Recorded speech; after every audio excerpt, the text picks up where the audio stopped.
I went to see Andrew Lawrence live in London. Lawrence is a comedian who used to be pretty huge on the circuit. He was on Live at the Apollo, Mock the Week, and all the standard BBC comedy shows that usually feature sickeningly left-wing so-called comedians who can't help but take easy punches about working class people, Brexit, and anti-immigration sentiments. But Lawrence was different. You may remember a few years ago when he snapped and called out these lowlives on Facebook.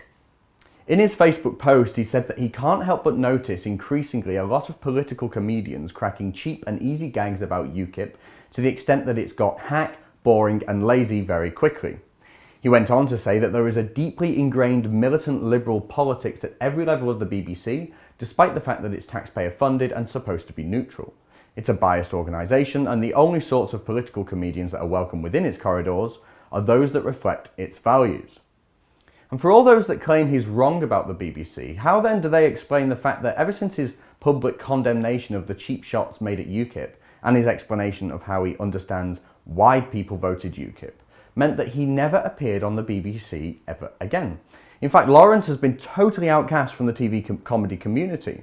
I was honoured to see him perform in Leicester Square, but what I saw on stage was a man who was keeping his head above the ground, barely, bravely taking on political correctness and saying things that no other comedian would dare say. But I also saw a man who was seriously troubled and damaged by the nasty, mean-spirited, venomous nature of the political left who he has been for years surrounded by.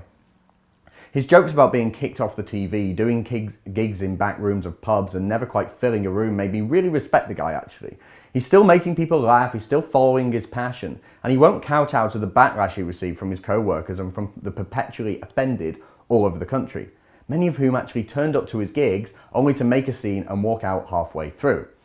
But the very fact that simply continuing his career is some form of rebellion tells us we've got a serious problem with a vocal political minority in this country. Now, I've had a similar experience to this. I was kicked out of the University of Liverpool. You can read all about it in my book, A Paradoxical Alliance. Sorry, shameless plug there. But in it you'll read about how I was targeted by politically motivated lecturers who lied about me and ignored threats to hurt and kill me, along with physical intimidation inflicted against me on campus. I remember walking through campus when one man whispered in my ear that he would shoot me if I stepped foot near Toxteth in Liverpool. An older man spat on me shortly afterwards. But despite being a student of politics, the university claimed that my values didn't reflect theirs and that I therefore could no longer study there. This was pretty much unheard of back then, only about 6 years ago actually. But now it's way more common. Student unions, just like they were some decades ago with Labour's militant wing, they're now hell-bent on ensuring that nobody with opposing views dare set foot in their schools. And the lecturers are on their side. The left, whether it's in academia or entertainment, or in fact any area of life really, will do everything they can to ensure that anyone who dares talk about immigration or culture is shunned from normal life. They don't want them to have a career, they don't want them in university, and they don't even want them to have children. Do you remember the story of the couple who had their foster children taken away from them by the local council, just for being members of UKIP? That happened. Or how about the time that the Nobel Prize winner Tim Hunt, an important biochemist from UCL, was forced to step down after cracking a joke about women? Or even Bev, who Rebel Media met last year, the woman who was fired from her work for supporting Anne-Marie Waters. I mean, we live in a democracy. There is no grounds for firing anybody for having a political opinion. Anyone involved in conservative British politics will know what it's like trying to hold down any sort of a job. If you own a business, the left will use their army of online crybabies to leave bad reviews, phone clients and intimidate them into leaving and damaging your reputation forever. If you work for a business, they'll phone your boss and tell them that you're a Nazi. For years before I joined the team at Rebel, the left obsessively attempted to find out A, where I lived, and B, where I worked. Well, they know now my boss is Ezra Levant, so go on, give him a call, tell Ezra I'm a racist. But if the left find out where you live, they might put bricks through your window. They might put notices around your neighbourhood informing your neighbours that they live close to a Nazi. They might even put you on an online map. And while this is all bad enough, that people on the right in Britain have to keep their homes and families secret and pray that they stay out of Antifa's crosshairs when it comes to their job, the real intention of these people seems extremely sinister to me, even more sinister. If their intention is to scare us out of our homes, make us lose business, publicly defame us and get our bosses to fire us, then ultimately, what is it they want us to do?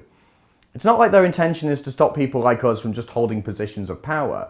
They don't want us working at all. So what exactly are we meant to do? Let's play this through, shall we? The left don't want us entertaining people. They don't want us working in an office like Bev. They don't like us representing the voters like Gerard Batten, who got a brick through his window. They don't want us in education unless we're willing to be brainwashed. They don't want us running businesses. So where does that leave us? In council properties? On benefits? But we'd struggle. As of April 2016, there are almost 1.2 million households on the council house waiting list, and God knows how many homeless who'll never get a chance to get back on the property ladder or even have somewhere warm to sleep. And the closer you get to London, the worse it gets. And can you imagine, in any utopia run by these Marxist lunatics, that any of us would ever reach the top of that council waiting list? What, with hundreds of thousands of new people arriving in the UK every year? These people would never want people like us living off the state. Why would they want government money funding racists? I'm confident that when they say they want us out of work and out of education, what they really mean is they want us on the streets. And ask yourself this: if Andrew Lawrence found himself homeless, out of work after being shunned by the left-wing comedy community and ignored by a left-wing audience, would a member of Antifa buy him a sandwich or spare him any change? Or would they walk past and spit on him? I think it's time we face up to the reality that many of these people who hound and harass anyone who dares challenge their dogma may even want to see us. We will make America great again.